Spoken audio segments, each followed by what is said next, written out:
بسم اللہ الرحمن الرحیم۔ السلام علیکم ناظرین، پروگرام سجاد میر کے ساتھ میں ہوں آپ کا میزبان جواد باقر۔ ناظرین، 8 اکتوبر 2005 دنیا کا چوتھا بڑا زلزلہ آیا، جس میں صوبہ پنجاب، آزاد کشمیر اور خیبر پختونخوا میں 7.6 ریکٹر سکیل سے آنے والا جو زلزلہ تھا، پاکستان کی تاریخ کا بدترین زلزلہ تھا۔ 2005 میں جب یہ زلزلہ آیا صبح کے وقت تو کئی جانیں جاں بحق ہو گئی، جبکہ لاکھوں افراد زخمی بھی ہو گئے۔ اس کے بعد ناظرین یہ بھی بتائیں کہ اس کے متعلق آج ملک بھر میں ریلیاں بھی نکالی گئیں، اجلاس بھی ہوئے، سیمینار بھی ہوئے۔ جو ریلیاں نکالنے والے لوگ تھے انہوں نے کچھ اس پر تحفظات بھی ظاہر کیے کہ جہاں پر کیا وہ علاقوں میں کنسٹرکشن انفراسٹرکچر کا جو دعوے کیے جا رہے تھے وہ ادھر اس طرح سے ہو گئے ہیں، مگر ریلیوں میں احتجاج بھی کیا گیا، متاثرین آج بھی ادھر وہاں پر موجود ہیں۔ یہ تمام چیزیں حکومت تو بہت وعدے کرتی رہی، بہت سی حکومتیں آئیں، دعوے بھی کرتے رہے، مگر آج بھی حالات ان ریلیوں سے ایسے لگتا ہے جیسے چونکہ تو ہی ہیں۔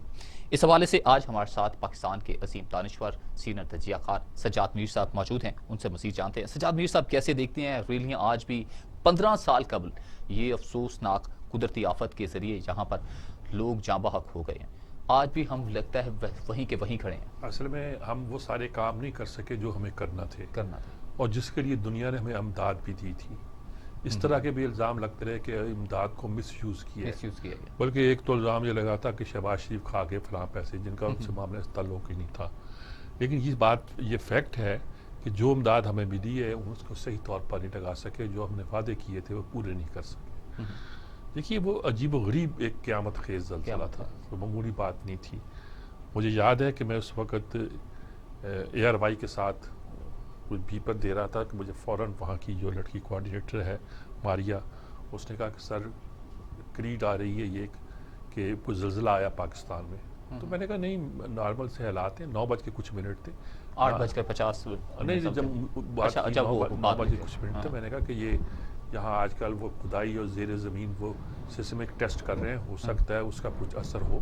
پچھلے دنوں میں یہی بتایا گیا تھا کہ اس طرح کے زلزلے اس طرح محسوس ہو، تو اس کا مطلب یہ ہے۔ ابھی میں نے ٹیلی فون رکھا ہی ہے کہ مجھے انڈیا سے ٹیلی فون آیا جی کہ آپ کا بیپر چاہیے، جو زلزلہ آیا ہے۔ تو میں نے کہا مجھے پتہ ہی نہیں اس کا۔ اس نے کہا جی ایک عمارت گر گئی ہے اسلام آباد میں، اور جس پر شیخ رشید نے کہا تھا کوئی نقصان نہیں ہوا، بس ایک عمارت گری ہے اسلام آباد میں۔ وہی بڑبڑ کرنے والی عادت اس کی اس زمانے سے تھی، اس کو خبر ہی نہیں تھی کیا ہوا۔ لیکن یہ اندازہ ہوا کہ زلزلہ بڑا ہولناک ہے۔ میں اس وقت میں نے طاہر خان کو اطلاع دی اور میں دفتر چلا گیا، اور کمال کا دفتر تھا جی ہمارا ٹی وی 1 کا۔ وہ اپنے مگن گانے سنا رہا ہے، میں نے ایک ایک کو پکڑ کے کہا کہ یہ کام کیجئے، یہ کام کیجئے۔ بیسیکلی میں ان کا باس تھا، لیکن فنکشنل ہیڈ تو کوئی اور تھے۔ میں ایگزیکٹو ڈائریکٹر تھا نیوز اینڈ کرنٹ افیئر کا، لیکن جو ڈائریکٹر نیوز کے تھے، جو پی ٹی پی سے آئے ہوئے تھے، وہ پی ٹی پی کے مزاج کے تھے۔ وہ کہیں گے نہیں وہ میرا رابطہ ہے آئی ایس پی آر سے بھی ہے، فلاں سے بھی ہے، فلاں سے بھی ہے، سب ٹھیک ہے، میں بس پہنچ جاؤں گا۔ یہ ہے رزلٹ، یہ ہے کہ 2:30 بجے تک یہ گانے اور پتہ نہیں کیا کیا چلاتے رہے ٹی وی 1 والے۔ اور پھر طاہر خان آئے تو بڑے غصے میں تھے، اور ان کو معلوم تھا کہ صرف میں نے ان کو انفارم کیا تھا۔ آخر طے ہوا کہ پروگرام کیا کریں۔ میں نے کہا ٹی وی آن کریں، میں بیٹھتا ہوں۔ بہرحال طے ہوا کہ 7 بجے میں پروگرام شروع کروں گا، اور اس کے بعد ایک بن گیا کہ ہم کہتے تھے امداد کرو۔ اور ہمارے یہ رن وے جو تھا پی ایف کا رن وے، وہاں پہنچاؤ چیزیں۔ ہمارا خیال تھا کہ ایک جہاز کا سامان ہوگا، وہ ان سے ریکویسٹ کریں گے، جہاز کے ذریعے بھیج دیں گے، لیکن اتنا سامان ہوا کہ اس کو شمالی علاقوں میں پہنچانا ہمارے لیے ناممکن ہو گیا۔ ایسی کمپین بنی، اور مجھے یاد ہے کہ ایک آرٹسٹ بھی ہمارے ساتھ آ گیا تھا اس میں شامل ہونے کے لیے، اور شو کرتا تھا کہ فوج سے بڑے تعلقات ہیں اس کے۔ بعد میں مجھے فوج کی طرف سے پیغام دیا گیا کہ آپ کا کیا خیال ہے کہ اس لفنگے کی وجہ سے لوگ جو ہے وہ امداد دے رہے ہیں، آپ اکیلے پروگرام کریں، آپ کی آواز سنی جا رہی ہے۔ تو اللہ کا فضل ہے، مجھے یاد ہے کہ اگلے دن میں اس طرح بیٹھا کہ مجھے طاہر خان نے کہا کہ کوئی بھی لائیو بیٹھنے کو تیار نہیں اس مسئلے پر۔ تو میں چلا گیا۔ 12:30 بجے سے لے کر شام 6 بجے تک شاید روزے تھے، 6 گھنٹے ٹرانسمیشن کر رہے ہیں، میراتھن ٹرانسمیشن۔ کسی کبھی اس کو بلایا، کبھی اس کو بلایا، ادھر سے گزارا، ادھر بٹھا دیا، ادھر سے جب ختم ہوا تو ان کو کچھ اور طرف سے نکال دیا۔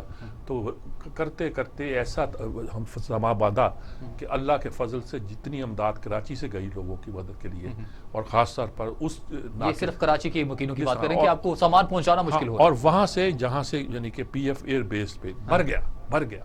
تو جگہ ہی نہیں رہی.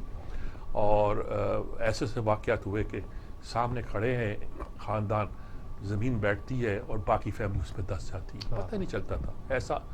اور اب ہماری زیادتی یہ ہے کہ ہم نے تو وہ جو نیکلس تھا ترکی کے وزیر اعظم کی بیگم کا وہ یوسف رضا غزنوی کی بیگم صاحبہ لے گئے توشہ خانے سے. توشہ خانے کا کیس باقی جو اب چل رہا ہے وہ تو ایسے جاری کیس ہے, وہ ایک جینون کیس تھے. خیر انہوں نے بعد میں واپس کیا اور پوری دنیا نے کھل کر امداد کی.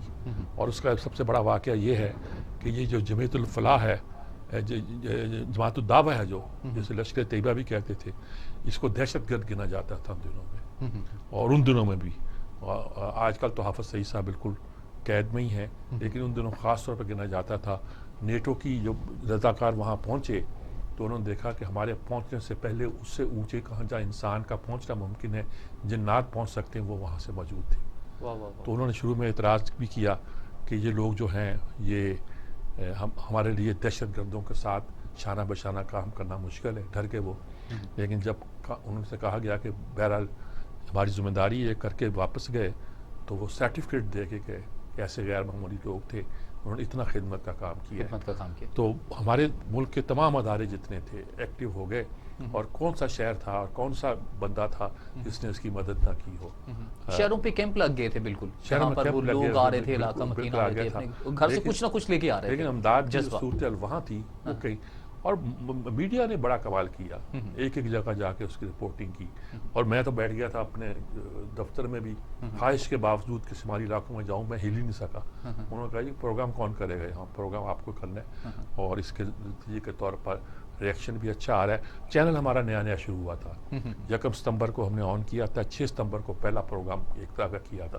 پہلے تو ایسے ہی ہم ٹرائل پہ لے رہے تھے, اور 6 ستمبر کے بعد جب سمجھو 1 مہینے کے بعد یہ شروع ہو گیا, اور پھر اللہ کا نام دے کر ہم سے جو خدمت ہوئی کی, اور تباہی بہت مچی, بہت تباہی ہوئی. اب بہت سے ادارے کام کر رہے ہیں بچوں کی تعلیم و تربیت کے لیے, ریٹ نام کا ادارہ ہے, اور بہت سے ادارے ہیں, بہت سی امداد آئی ہے. لیکن لوگ کہتے ہیں اب بالا کوٹ شہر ہے, جی وہ نیا بالا کوٹ بسانا تھا, پتہ نہیں بسایا کہ نہیں بسایا, کہ لوگوں کو ان کے میں رہنے کے حقوق ہی نہیں مل رہے. ہو سکتا ہے کسی اور لوگوں کی نظریں اس پہ لگ گئی ہوں. کھانے پینے کا معاملہ آ جاتا ہے نا, وہ کہتے ہیں لٹے تو یہ, اجڑے تو یہ, تو کیا حرج ہے کہ اس کی جگہ پہ ہم اپنی مسکن بنا لیں اور سجا لیں, اپنے گھر بنا لیں. تو بڑی ہے, کل مظفر گڑھ میں بہت سی چیزیں نو تعمیر ہوئی ہیں. بہت سی جانوں کا ضیاع تو صرف ایک شہر میں ہوا ہے, وہاں ہوا ہے, بالا کوٹ میں ہوا ہے, اور پوری وادی تل پٹ ہو کے رہ گئی تھی.